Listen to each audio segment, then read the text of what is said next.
Одновременно с паводком в республике готовится и к пожароопасному периоду. Первый выпуск летчиков-наблюдателей готов к новому сезону. На базе Якутского авиационно-технического училища завершилась подготовка работников республиканской авиалесоохраны. По всей России летчиков-наблюдателей для тушения пожара учат только в 2 местах – в городе Пушкино Московской области и в Якутске. Ульяна Савина продолжит тему.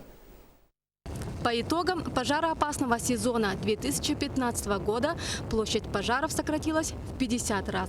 Безусловно, в этой положительной динамике большую роль сыграла помощь авиалесоохраны.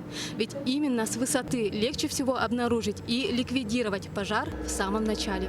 И то, что сегодня республика имеет возможность обучать своих летчиков, это большая победа. Совместными усилиями с базы охраны лесов, педагогического коллектива нашего проделана была огромная работа для того, чтобы получить разрешение на проведение данного вида подготовки летчиков.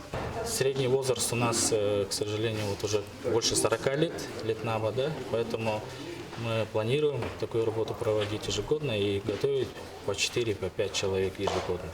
Я в Александр приехал, меня летнав встретил 75 лет человек уже, поэтому надо сейчас обязательно готовить. С октября прошлого года 6 курсантов прошли специальный курс, и теперь они получили долгожданный диплом профессиональной подготовки. Вот этих вот тренажерах, они очень хорошие, удобные, современные. Налет у нас составляет общий 78 часов, налетали. Но ведь не только на нем. Был Ан-2, был Ми-8 МТВ, и без троек. Самое главное, сегодня получили свидетельство. Когда вышли на работу?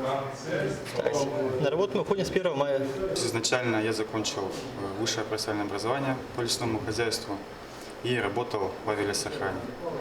Ну, как вы понимаете, такая работа, здесь нужно именно любить природу, то есть любить лес. И без патриотизма здесь никак. Уже с мая новые летчики-наблюдатели приступят к своей работе. И в новом году защитников леса заметно прибавится. Ульяна Савина, Василий Соловьев, НВК Саха, Якутск.